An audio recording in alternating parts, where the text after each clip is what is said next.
afternoon bell, and it's Wednesday.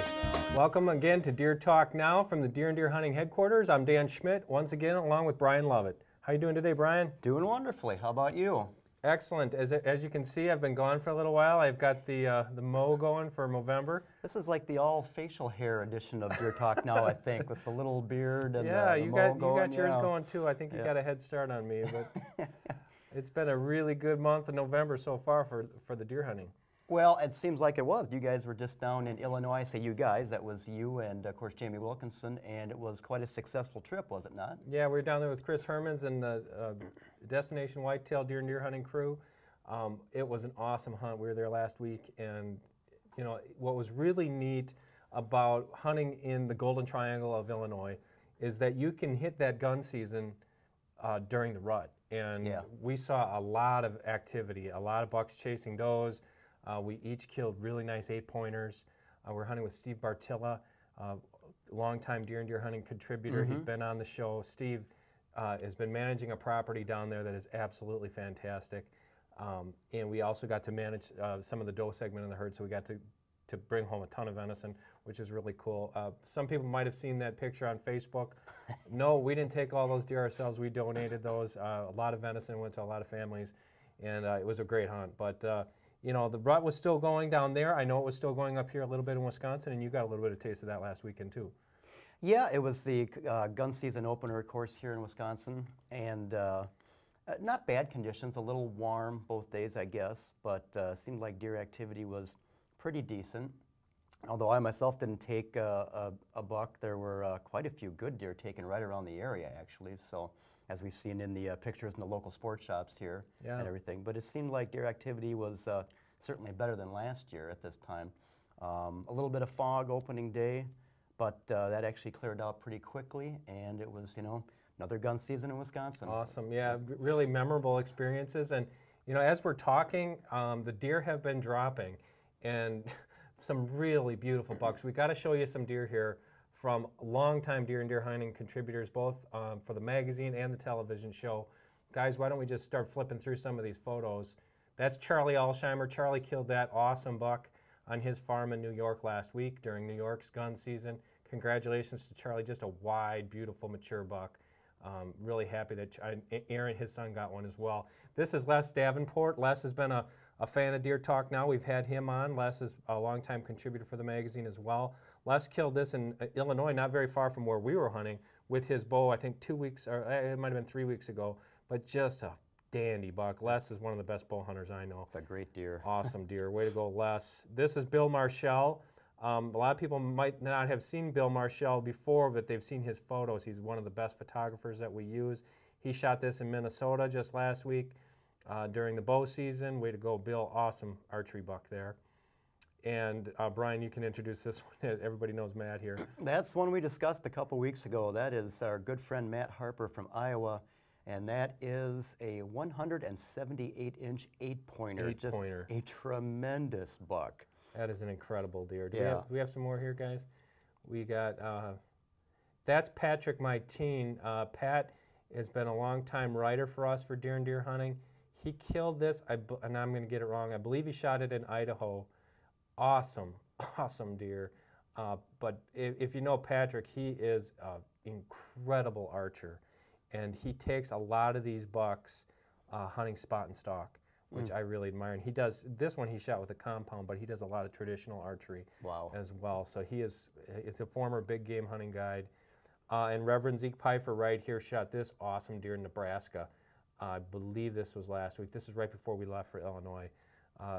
Zeke had sent me this photo, and it's just a pretty deer, wide, just an awesome, awesome buck. Yeah. So congratulations to everybody there. We have more photos we're going to have online. We're going to actually have a pictorial in the magazine coming up here too on all the great deer that were taken this past season. Brian, you know, we're talking about your hunt, and you failed to mention you brought home some venison last week, and you shot a doe, right? Yeah, shot a doe on Sunday, actually, so I kind of waited through Saturday to see if a buck would present itself, and did see a couple of bucks, but nothing that I wanted to shoot.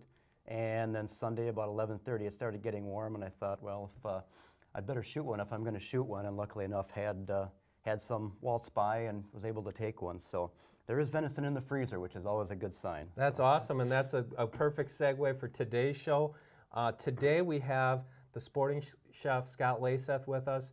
He's joining us here in a few minutes.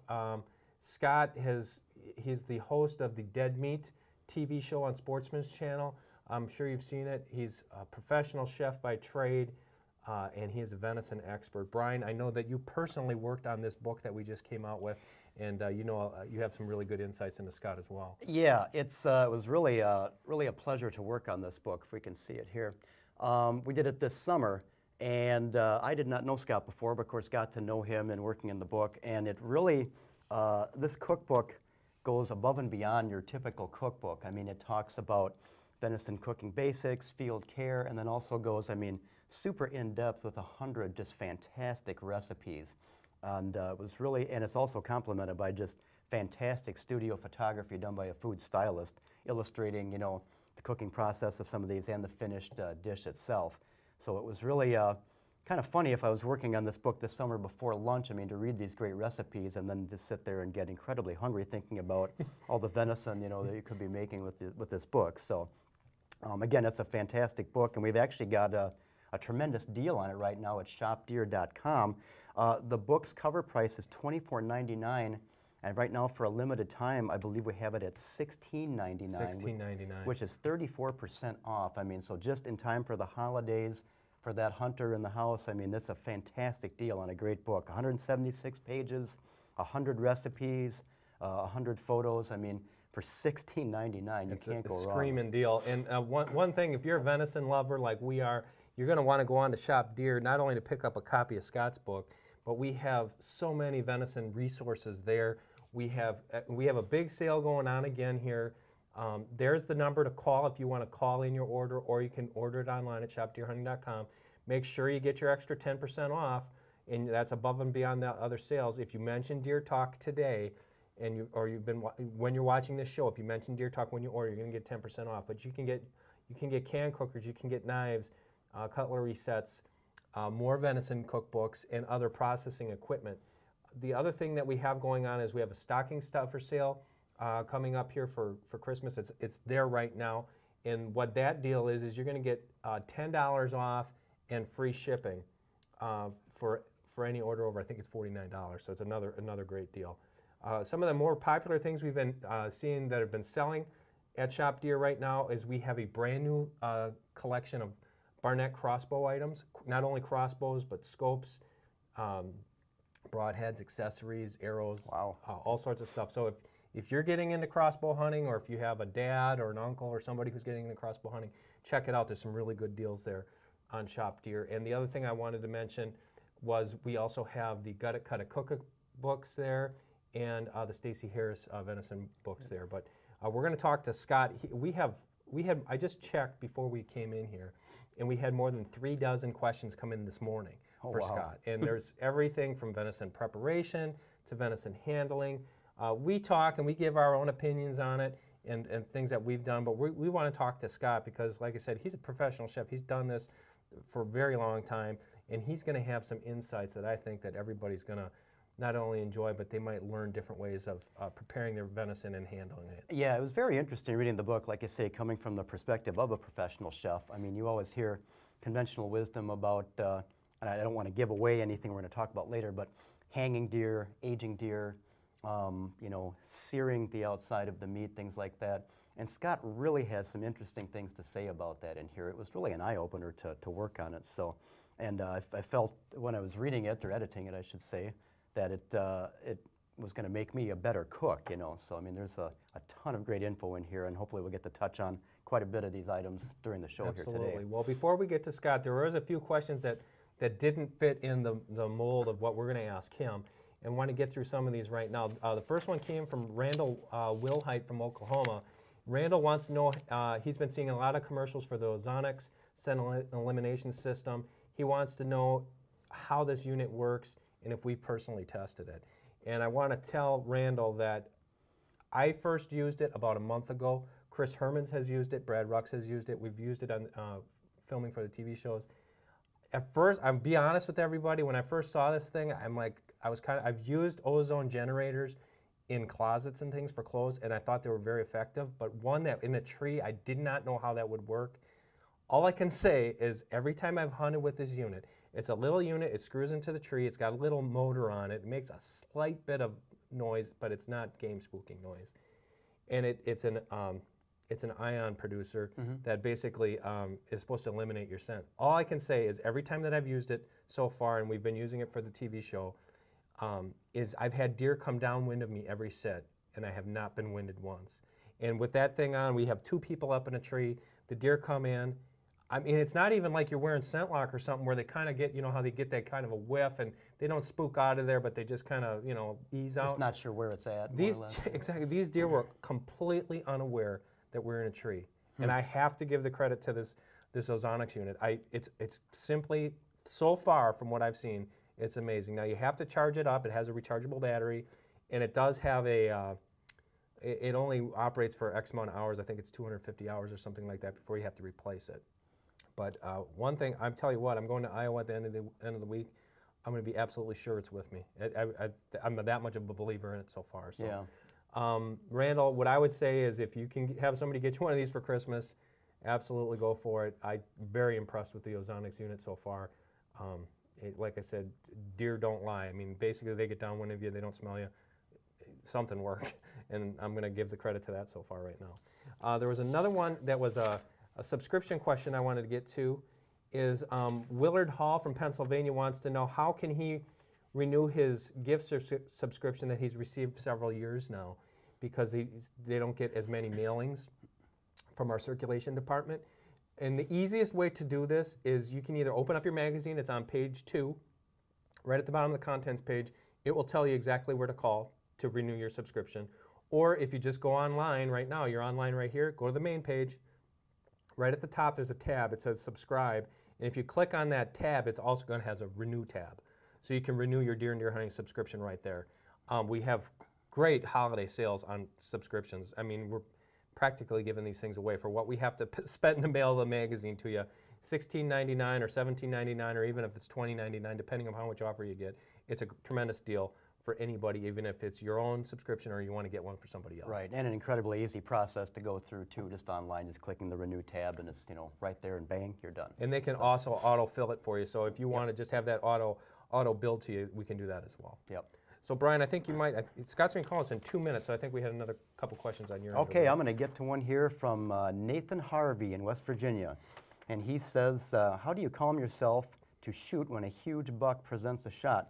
I'm going to pass this off to you in a second, Dan, because you've shot at a lot more big deer than I ever have. But it's very tough, you know, and I guess a lot of it probably comes with experience. You know, if you've shot at a lot more big deer, it's obviously going to be easier. I mean, I don't know that you ever really truly calm down, but you've been there before and you can just go through the process. I mean, I guess the easiest thing that I've learned when shooting at a big deer, and I'll just say big deer in a relative sense, is just to concentrate on your breathing that you always would when you're shooting a rifle, or a bow for that matter, and just concentrate on that. And you know, again, like they always say, try not to look at the rack, just try to pick a spot and make a shot. And I mean, and pretty much instinct will take over after that.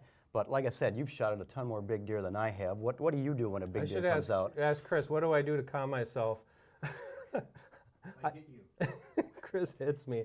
I don't calm myself, and that probably comes through on a lot of the times when you see me on video, but it's really tough. I can't, you know, I get excited about deer and just hunting, and to me, I still have not got myself into that thing where I'm actually looking and counting points. So I'm going to say what you said. Calm yourself down, pick a spot, and hope for the best. This has got to be Scott. All right.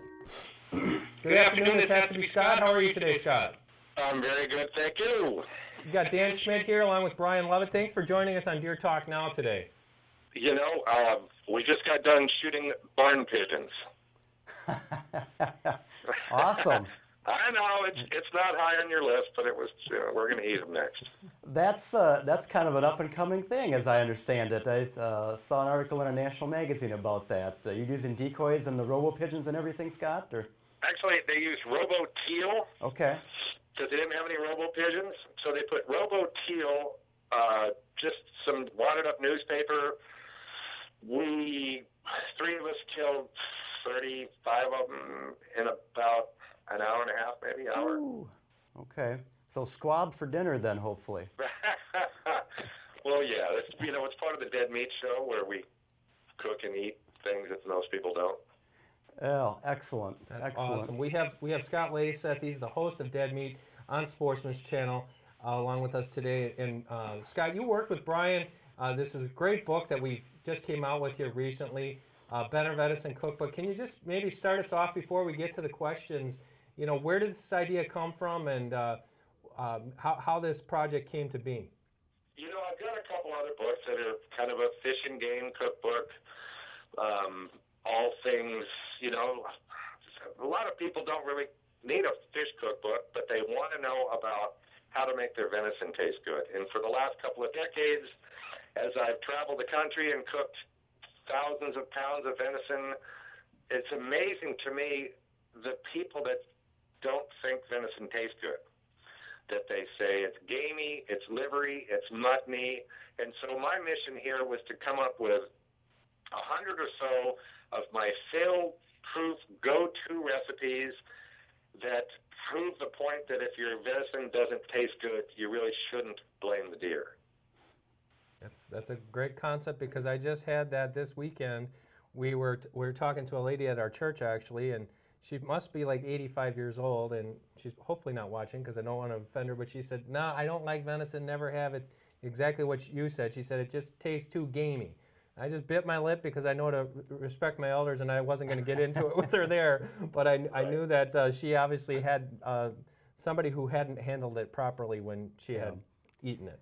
That's interesting. And go ahead, Scott. Sorry. I was going to say, you talk about that quite a bit in the Venison Basics part of the cookbook. And one part I thought was interesting is that you mentioned that when you used to do your public appearances, you would actually eat a piece of raw venison to show people that the actual meat itself does not taste gamey.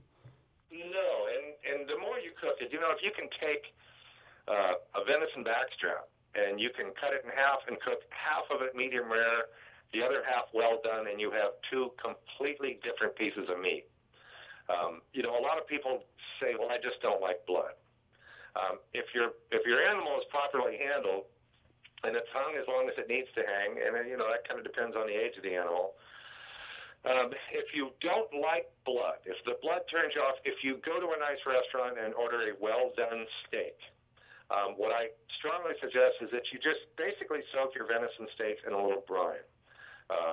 Gallon of water to a cup each of kosher salt and brown sugar.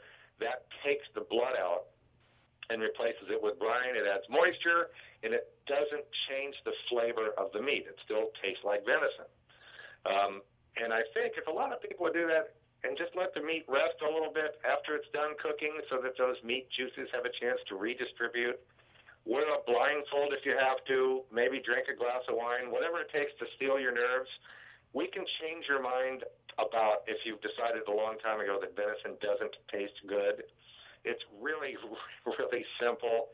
It's a very clean-tasting meat, and we all know that when it's cooked properly, it really shouldn't taste livery, muttony, or gamey at all. Absolutely. You know, we're talking with Scott Leysath. His book is called The Sporting Chef's Better Venison Cookbook. We have it on sale right now. It's $16.99 at Shop Deer. We're just gonna show you what it looks like. Just go to the Shop Deer tab after we're done talking today. Get yourself a copy. One of the best venison cookbooks we've seen. Brian, can you walk through with us and Scott as to what people can expect when they pick up this book? Well, and jump in any time, Scott. I was saying before, I mean, this cookbook really, to me, goes above and beyond a, quote-unquote typical cookbook. It's 176 pages, illustrated with really fantastic studio food stylist prepared photography. It's very simple in its layout, actually. It goes through an introduction, venison care basics, and then you get right down to business with appetizers, salads and side dishes, soups and stews, grilling, recipes for the oven, recipes for the stovetop, and smoking as well. But along the way, I mean, there's so much, like I thought, just fantastic information you don't typically get from a normal cookbook about, as Scott mentioned, aging, care, letting the meat rest to redistribute the juices, things like that. And the recipes, as I said before, are absolutely fantastic. So. Okay, well, why don't we actually get to some questions for Scott? Okay. Because, like I said, we have a ton. I'll go first. And, Scott, our normal protocol here is we're just going to pepper you with questions and hopefully wear you out within about 20 minutes here. Fire away, I'm ready. All right, first question comes from John Rhodes from Ohio.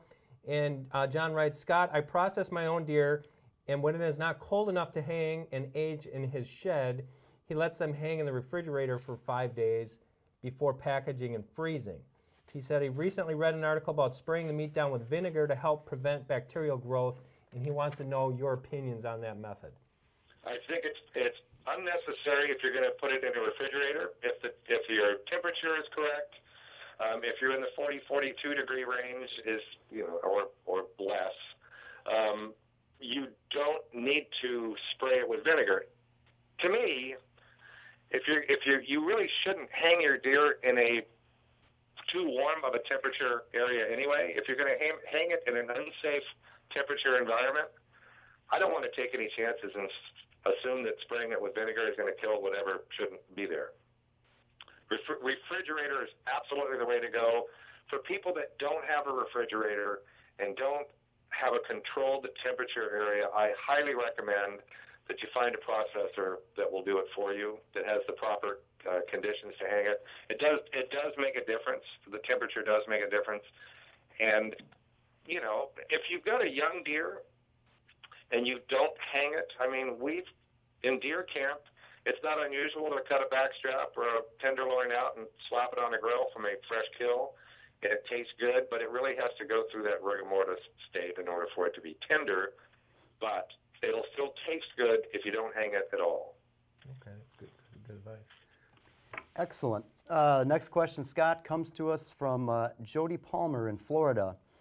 And she kind of refers back to what we were just talking about before. What is the best way to prepare venison for someone who has never tried it before?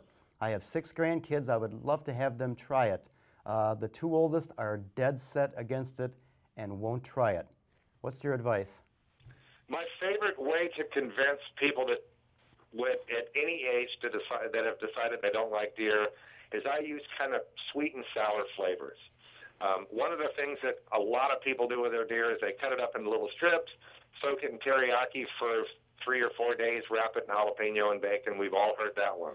But if you take that deer and you make sure that it's trimmed carefully, you slice it thinly across the grain, you throw it into a hot skillet or a wok with a little bit of olive oil, maybe some green onions. You add something sweet. It could be apricot preserves, whatever's in the refrigerator door. Something sour like either rice vinegar or balsamic vinegar. I would go more balsamic for older, rice vinegar for kids. Throw in a little bit of maybe some fresh mango. Give it kind of sweet and sour, fruity flavors, and just don't overcook it. And it will taste just like something they would get at a Chinese restaurant. And it's got, younger people tend to like their food a little bit on the sweeter side. So you just you're balancing sweet and sour flavors. Throw it on top of some rice with some soy sauce, and they'll eat it, I promise. I agree with you. You're making me hungry now, right? I was going to say it's lunchtime here, so. All right, next question comes from Brian from Wisconsin. And it's not this Brian, it's a different Brian. He spells it with a Y.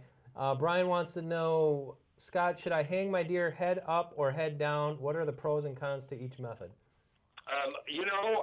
I've seen both, and I can't make an argument. I'm sure there's somebody that can make a better argument for why you should or shouldn't hang it one way or the other. I haven't found that it makes a difference.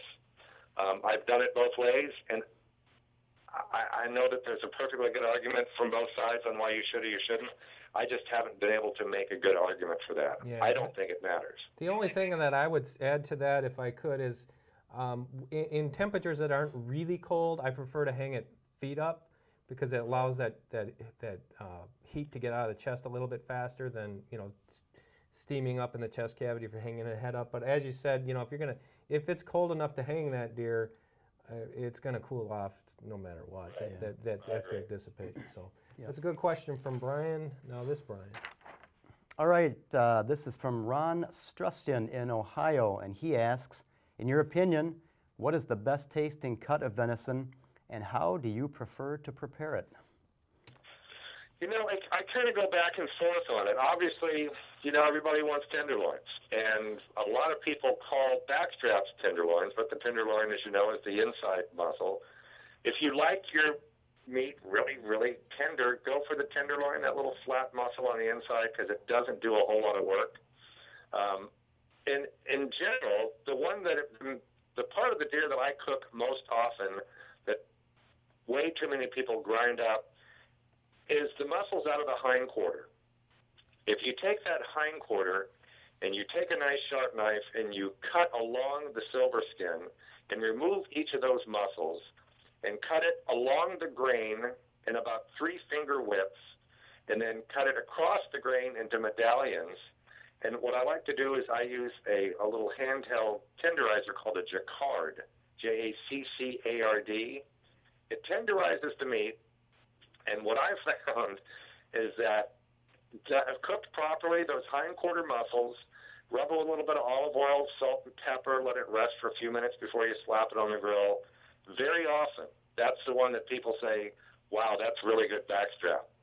And I'll say, no, that's hindquarter.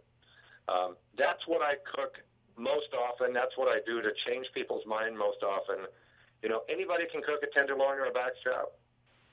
It's making a hindquarter taste like a backstrap that to me is where most people should be going with their deer instead of grinding it all into burger and sausage. I love a backstrap. I love a tenderloin, but really the one I eat the most is a hindquarter steak. Absolutely. Awesome. Great advice, because how many times you see that some guy brings a deer to the process, grind that whole thing into sausage, and you're like, no, Yeah. there's like so much good meat there. Hamburger. All right, let's go to Peter. I'm going to butcher your name, Peter, so I'm sorry. Peter Oleshko, I believe, from Michigan. Peter wants to know, when hanging a deer, can I wash it out with water, or will that cause it to, well, he says mold, will that cause it to spoil? Also, if you're gutting the deer and it gets intestinal juices or feces in it, will that contaminate the meat? Well, it'll contaminate the meat. I mean, that's where E. coli comes from, and E. coli lives in all of us. So somewhere or another, we just don't want to ingest it. Rinsing with cold water is absolutely not a problem. I always do want to pat it down. I also use a salt water solution when I'm rinsing it. And, you know, you really shouldn't take chances. If you find that you've got fecal matter on the meat, that's when I'm going to place something in a brine. And if I'm really, really worried about it, I'm going to make sure that I cook it to a very safe temperature. I'm going to cook it to 160 degrees. At that point, if you've got a hindquarter or so that's been exposed to the E. coli, or that it's been exposed to feces, what I do is that's when I'm going to rinse it really good, brine it, and then put it in a slow cook, do like a pot roast, something along those lines. I don't want to take chances with E. coli, and I probably err on the safe side, maybe a little too much, but so far I haven't had E. coli, and I'd like to keep it that way. Thankfully, yeah. Yeah. When you mention about a salt solution, Scott, is that when you're field processing it? You rinse it with a salt brine solution? I don't know. When I get it somewhere where I can spend a little bit more time with it, when I'm field processing, I mean, so a lot of times you can only do so much. The idea is just to be as careful as possible. But, you know, we do occasionally gut shoot an animal, not on purpose. And you just have to pack it out as best you can and deal with it when you get to a sanitary area. And what about some of these products that you see, the citric acid-based products that you spray inside the chest cavity? Do you use those at all? Do you think they work? You know, I haven't really looked at the research on it. I can't see how it would be a bad idea. It certainly can't hurt it, and if it does help,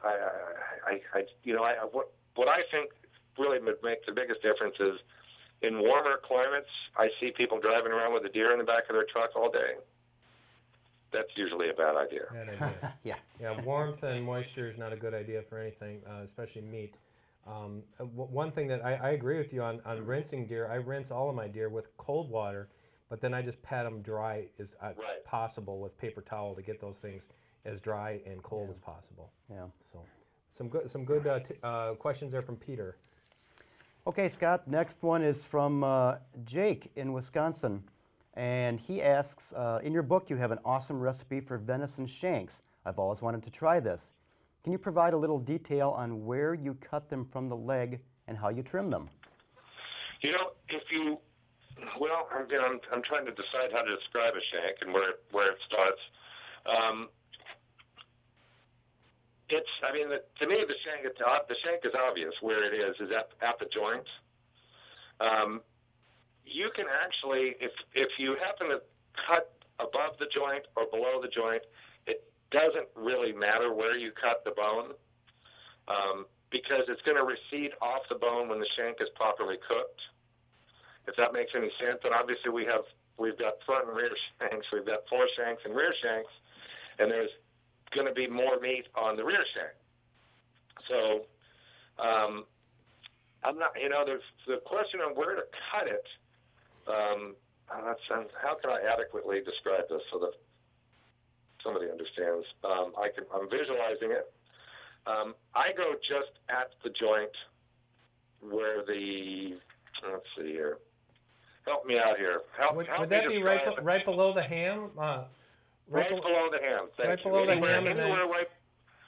And if you, like I said, if you err you cut too much off or too little off, it doesn't really matter. The great thing about shanks about doing the braising of shanks is that they're very, very forgiving because you're going to cook it for a long time. And it's unfortunate that way too many people throw these shanks away. A lot of times they're discarded, and if you've ever gone to a restaurant and had veal shanks or lamb shanks, it's really, really good. It's slow cooked. It's braised. You can do it in wine, herbs, onions, whatever it is you want to braise it in. And the whole process is cooking with a little bit of liquid, covered at lower temperatures, and it may take several hours depending on the size of your deer. Eventually, you'll see that it recedes off the bone, and if it doesn't pull away from the bone easily, you just keep cooking and make sure there's about a half inch or an inch of liquid in there. Real slow. And I don't know what your feelings are this, Scott, but my feelings on shank is the same as ribs. A lot of guys won't mess with venison ribs. Do you actually prepare venison ribs? Sure.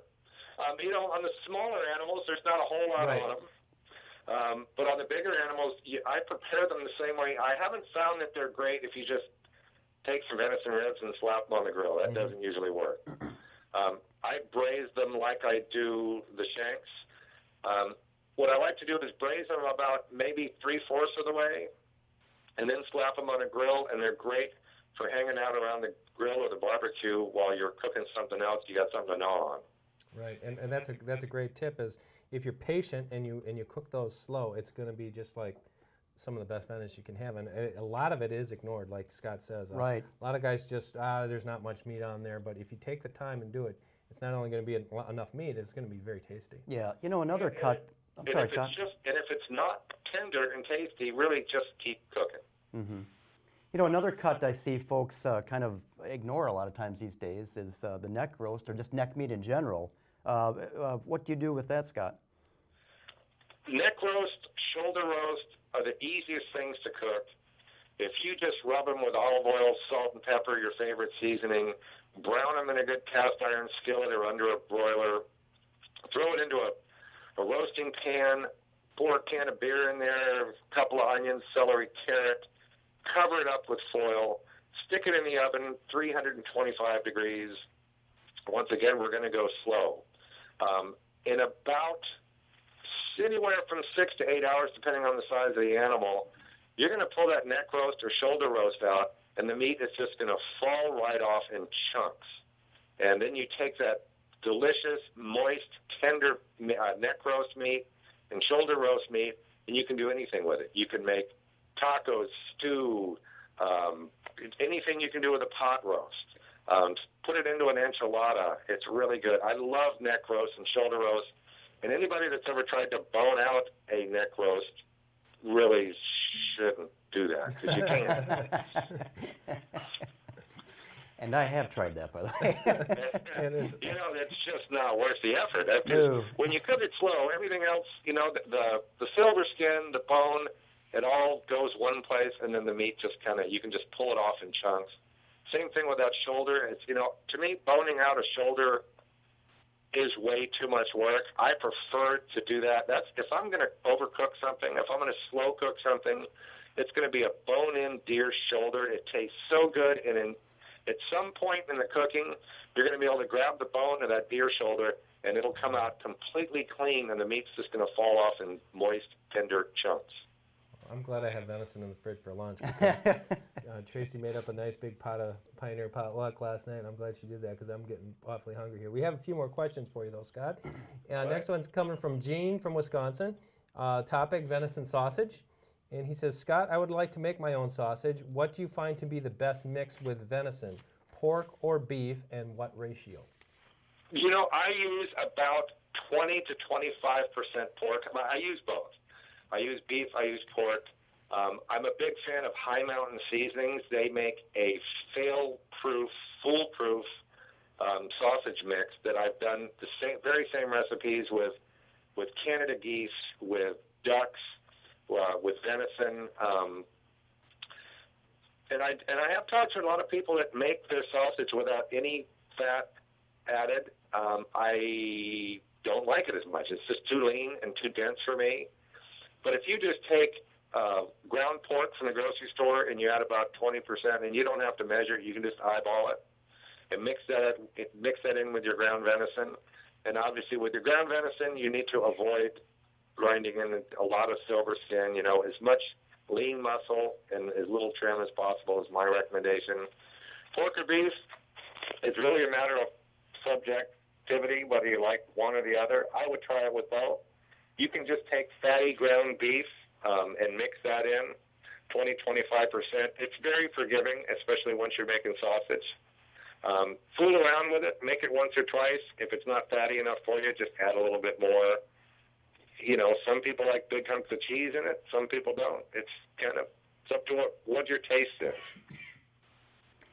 Yep, that's really true. And I know Dan and I have talked about this before, but we kind of like a little bit harder sausage, you know, even like the stuff you'll get back from the processor and hang it for a bit, you know, instead of the super moist sausage that you would get back right away from a processor. What are your thoughts on that, Scott? No, I like it too. I like to hang it for 2 to 3 months, actually. I mean, I like it when it gets, as long as you can hang it properly. I like a hard salami as opposed to something soft and chewy. But, you know, if you made your favorite summer sausage and it was chewy and it had hunks of jalapeno and cheese in it, I'd eat that too. What about hanging it, though, Scott? Now, one thing that we've done, and I'd never really thought about it, is I've hung sausage just in my basement and let it dry. Is that safe to do that? It is. I mean, if you've ever been to an Italian market and seen what's hanging up, or if you've ever been south of the border and, well, they hang a lot of stuff they probably shouldn't, but, you know, I like it. I'm okay with it getting a little bit of mold on the outside. You know, you've certainly seen that when you go to, when you get a good hard salami, I have no problem hanging in the basement, assuming that there's enough cure in the mix and the meat's safe. You don't have to refrigerate it anyway. Okay. Excellent information. Let's try to get to 2 more questions here. Okay, Brian. This is from Phil in Arkansas, and he asked a question that you sort of touched on before, but it's very straightforward. Is a gut shot deer still edible? Sure. Like you said, we're going to rinse it out. If you have, you know, the citrus-based solution that you were talking about, and to make it somewhat more clean, you can cook anything to a safe temperature. If you cook it to 160 degrees, it will kill everything. And a gut shot deer, obviously, you don't want to waste a gut shot deer. So, assuming that the neck and the shoulder and all that, and the other parts of the animal haven't been touched by any of the fecal matter or any of the intestinal matter, it's safe to eat. If you're at all worried about it, So with the slow cooking, I would not have a problem cooking the back straps or the tenderloins out of a gut shot deer. I don't have a problem with cooking those, assuming that I didn't cross-contaminate or smear anything where it shouldn't have gone when I was processing it. All right, let's get to one more here, and this last one is from Ken Keppers from Minnesota. Ken wants to know, Scott, I have friends that will not eat venison that was not soaked in milk before cooking. They say milk takes the wild taste out of venison. I tell them they're crazy. Have you heard of this theory, and what do you think of it? You know, milk, buttermilk, marinade, brine. I've done some blind tastes where people don't know that they're soaked in milk or buttermilk. Buttermilk has an acid in it that will tenderize, but I haven't found in the blind tastings that it makes them any less gamey, one or the other. Doing the blind tastings, what I found is that the saltwater brine, that gallon of water to a cup each of kosher salt and brown sugar, tested better on blind tastings than buttermilk. Buttermilk adds flavor, or milk adds flavor. So if you want to brine it and then soak it in milk afterwards, or however you want to do it, it'll give it some more flavor. But I found that if I don't tell anybody what it was soaked in, they can't tell the difference. Can't tell the difference. That's really interesting. It's interesting that you actually tested that, because, you know, we can sit there and speculate what people would say, but, you know, once you feed it to them, the proof is in the pudding. That's the ultimate test. Right. Yeah. Do that test with them is what I would recommend, is say, soak one in milk and don't soak the other one in milk, and then prepare them and say, all right, you tell me which one is soaked in milk. Mm-hmm. And if they really have to think about it, if it's that close anyway, it's probably not doing all that much. Let me get your opinion on one last thing before we let you go, Scott, and that is a follow-up to this, because I have my own opinions on it. Do you think venison tastes different from different parts of the country? I do. And you are what you eat, but we've also had same sex, same age, same relative deer shot in the same place, and one tastes good and the other one it can be a little off tasting. You know, you can go to the meat market and get a great steak and go back the next week and go, wow, that's not nearly as good as the last one. There's certainly variables involved with meat and where it's raised and what it's eating and whether it's in the rut or if it got run by coyotes or whatever. What I found, though, is that you can make any piece of venison, I don't care how adverse the conditions were, you can make any piece of venison taste good. If you take a slice of venison, just take a little bit of slice, put it into a pan, a little bit of salt and pepper, cook it to medium rare, see how it behaves. If it's a little off tasting, put it into a brine or a marinade. If it's really, really tough, you slice it thinly across the grain, or else you pound it, or use one of those Jacquard tenderizers I was talking about. But really, you can salvage any piece of deer. I don't care where it's been, what it's been eaten, or who's been chasing it. I do find that there are regional differences. I'm in California. We've got black-tailed deer here that I don't think tastes as good as the corn-fed white-tailed deer that I eat. But I can still make them taste good. Awesome. Well, that's why you're the chef. All right. Well, we've been talking with Scott Leysath, author of the new release from F&W Media, The Sporting Chef's Better Venison Cookbook. Brian's going to show it to you there. Scott, thank you so much for joining us today. It has been very much a pleasure and very much a learning experience for all of us. I appreciate it, guys. Thank you. All right. Have a good day. Thank you, Scott. All right, thanks. Boy, I could sit there and talk. I mean, you can tell Scott really knows what he's doing, and he knows his way around a kitchen. Yeah, that's what really came through in the book too. I mean, like we said, everything from field care to processing to you know, the brines he talked about, cooking temperature, and just the variety of recipes he has in here. Everything from salads to stuffed mushrooms to carpaccio to shanks. I mean, it's really, really a high-end cookbook, and I would highly recommend it. You know, some good advice he gives there on some of those cuts of meat that you might ignore or don't give as much attention to. Just try them. You know, next deer that you shoot, try a shank. You know, try some ribs. You know, it's just a little bit of patience, and a little bit learning how to prepare it. He gives you great tips in there. Another thing that I found interesting was his take on venison taste, because I was always under the conviction that it doesn't. I said I always defy somebody to tell the difference between a deer shot in Texas and a deer shot in Canada. I must not have that refined of a palate, because obviously he knows he's processed way more deer than I have even, and prepared over the years. But I think there are some things that go into that. Not only the diet of the deer, but how the circumstances. Was that deer pushed a long ways before it was shot? That type of thing. So there's some really good advice there. Yeah, that is interesting, but I like that he went back to his point that he makes in the introduction to the book, that I might misquote him here, but I think he said even a mule deer that's poorly hit and runs for a mile and a half in warm conditions, you can still make the meat from that mule deer taste great, and that's what I really like about this book. I mean, he just talks about complete utilization of the animal, and not just using it to use it, but just making it taste great, and it's laid out in very plain, simple fashion, and I really want to take my copy home here over Christmas and try some of these out, Well, I'm going to have to bring my copy back to Tracy, because she does all the cooking in our house, and she'll get some good advice out of it too. One thing that I want to remind everybody is, as Brian mentioned, is we have this book on sale right now. It's only $16.99. You're not going to find it any cheaper than that at shopdeerhunting.com. Today, be sure you go on Shop Deer. Right there's the promo. You get an extra 10% off. Enter Deer Talk in the promo code when you check out, or if you want to make a phone call and order, there's the toll-free number that you can order. We have other venison processing equipment up there. We have can cookers. We have the Deer and Deer Hunting limited edition knives if you want to get one of those for a Christmas gift for somebody.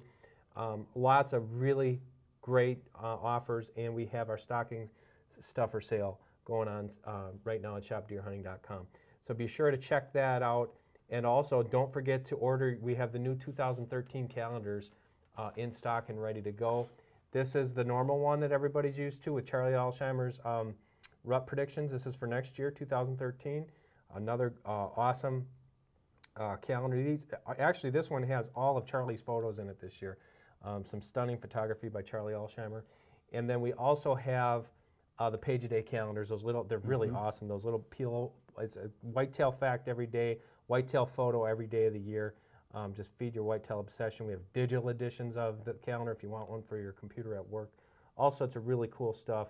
You can do all your Christmas shopping, have it done. You don't even have to go to a mall or have to worry about, like last week, Black Friday. No, just go to shopdeerhunting.com. Do it right at Shop Deer, that's right. Get everybody their Christmas gifts there. That's it for today. We're going to be again back next week. I will be in Iowa. Hopefully I'll be back from Iowa with some pictures to show of a nice big buck. We hope so, yeah. And but until next week, once again, I'm Dan Schmidt along with Brian Lovett, Chris Hermans, Brad Sullivan, everyone here at Deer and Deer Hunting. Thanks for joining us for Deer Talk Now.